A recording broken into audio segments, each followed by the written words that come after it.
હું છું પ્રિયંકા, તમે જોઈ રહ્યા છો સિટી કવરેજ ન્યૂઝ। આજના મુખ્ય સમાચાર।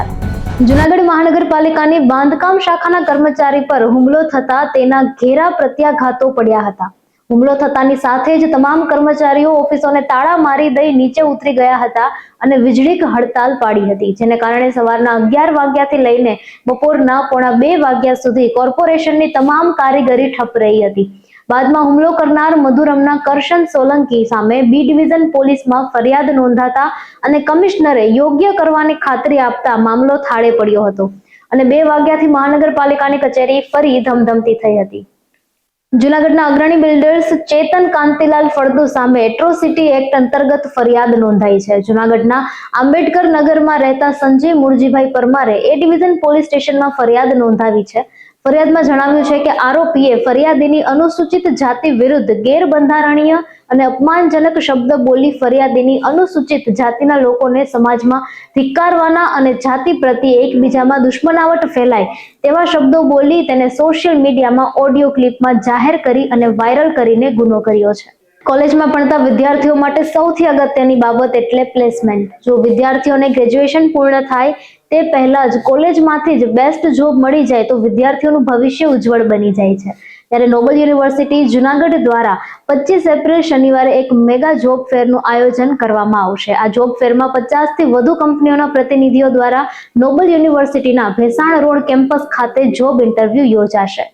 જૂનાગઢ સાસણ રોડ ઉપર સોનારડી ગામ પાસે આવેલ પરશુરામ ધામમાં 19 એપ્રિલ પરશુરામ જયંતીએ 111 કુંડળી મહાવિષ્ણુ યાગનું આયોજન કરવામાં આવ્યું છે। આ આયોજન સમસ્ત બ્રહ્મ યુવા ટ્રસ્ટ સંગઠન જૂનાગઢ દ્વારા કરવામાં આવ્યું છે, જેમાં સવારે 8 વાગ્યે યજ્ઞ શરૂ થશે। સાંજે 4:30 વાગ્યે યજ્ઞ પૂર્ણાહુતિનું બીડું હોમવામાં આવશે। સાંજે 5:30 વાગ્યે ધર્મસભા અને 6:30 વાગ્યે મહાપ્રસાદનું આયોજન કરવામાં આવ્યું છે। તાલાળા પંથકનું અમૃત ફળ કેસર કેરી દેશના સીમાડા ઓળંગી હવાઈ માર્ગે વોશિંગ્ટનની બજારમાં પહોંચશે। તાલાળા માર્કેટિંગ યાર્ડ સંચાલિત મેંગો પેક હાઉસમાં washing, grading, hot water, pre cooling, ripening કરીને 2.5 ટન કેસર કેરીના 3 કિલોના આકર્ષક બોક્સમાં તૈયાર થયેલ 800 બોક્સ અમદાવાદથી એર કાર્ગો મારફત તારીખ 15મીએ અમેરિકાના વોશિંગ્ટન શહેરમાં પહોંચશે। ચાર્ટર્ડ એકાઉન્ટન્ટ ઇન્ટરમીડિયેટના વિદ્યાર્થીઓ માટે એક મહત્વપૂર્ણ જાહેરાત કરવામાં આવી છે। ICAI દ્વારા હવે બિઝનેસ એકાઉન્ટિંગ એસોસિએટ સર્ટિફિકેટ શરૂ કરવામાં આવ્યું છે, જે ખાસ કરીને એવા વિદ્યાર્થીઓ માટે લાભદાયક રહેશે જેમણે ઇન્ટરમીડિયેટના બંને ગ્રુપ પાસ કર્યા હોવા છતાં ફાઇનલ ક્લિયર કરી શક્યા નથી। NHAIની આરોગ્ય વન પહેલ, રાષ્ટ્રીય ધોરીમાર્ગો હવે ઔષધીય વનસ્પતિઓથી મહેકશે। National highway authority of India દ્વારા પર્યાવરણ જાળવણી અને આયુર્વેદને પ્રોત્સાહન આપવા માટે આરોગ્ય વન યોજના અમલમાં મૂકવામાં આવી છે। આ પ્રોજેક્ટ હેઠળ હરિયાણા સહિત વિવિધ રાજ્યોમાં હાઈવેની આસપાસની 62.8 હેક્ટર ખાલી જમીન પર 67,000થી વધુ ઔષધીય વૃક્ષોનું વાવેતર કરવામાં આવશે, જેમાં લીમડો, આમળા અને જામફળ જેવી 36 વિવિધ પ્રજાતિઓનો સમાવેશ થાય છે।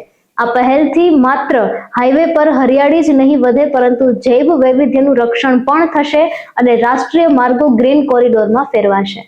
આશા ભોસલેના પાર્થિવ દેહને તિરંગામાં લપેટવામાં આવ્યો હતો અને તેમના મુંબઈ સ્થિત નિવાસ સ્થાને અંતિમ વિદાય આપવા માટે પ્રશંસકોનું ઘોડાપૂર ઉમટ્યું હતું। આ સુપ્રસિદ્ધ ગાયિકાનું નિધન ભારતીય સંગીતમાં એક યુગના અંત સમાન છે, જેઓ પોતાની પાછળ એક શાશ્વત વારસો છોડી ગયા છે, જેણે પેઢીઓને ઘડવાનું કામ કર્યું છે।